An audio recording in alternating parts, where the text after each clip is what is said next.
કુપોષિત બાળકોના સ્વાસ્થ્ય પર કામ કરવાની નાયબ મુખ્યમંત્રી હર્ષ સંઘવીએ તબીબોને સલાહ આપી। સુરતમાં યોજાયેલા પીડિયાટ્રિક એસોસિએશનના અધ્યક્ષની નિમણૂકના કાર્યક્રમમાં નાયબ મુખ્યમંત્રી હર્ષ સંઘવી ઉપસ્થિત રહ્યા, જ્યાં તબીબોને સલાહ આપતા હર્ષ સંઘવીએ તબીબોને 2 થી 4 શાળાઓમાં નિયમિત ચેકિંગ કરીને કુપોષણને દૂર કરવા માટે જવાબદારી સ્વીકારવાની સલાહ આપી। નાયબ મુખ્યમંત્રી હર્ષ સંઘવીની આ જ સલાહને સુરત પીડિયાટ્રિક એસોસિએશને પણ આવકારી છે।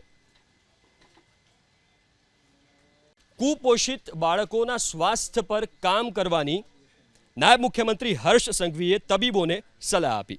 સુરતમાં યોજાયેલા પીડિયાટ્રિક એસોસિએશનના અધ્યક્ષની નિમણૂકના કાર્યક્રમમાં નાયબ મુખ્યમંત્રી હર્ષ સંઘવી ઉપસ્થિત રહ્યા, જ્યાં તબીબોને સલાહ આપતા હર્ષ સંઘવીએ તબીબોને 2 થી 4 શાળાઓમાં નિયમિત ચેકિંગ કરીને કુપોષણને દૂર કરવા માટે જવાબદારી સ્વીકારવાની સલાહ આપી। નાયબ મુખ્યમંત્રી હર્ષ સંઘવીની આ જ સલાહને સુરત પીડિયાટ્રિક એસોસિએશને પણ આવકારી છે।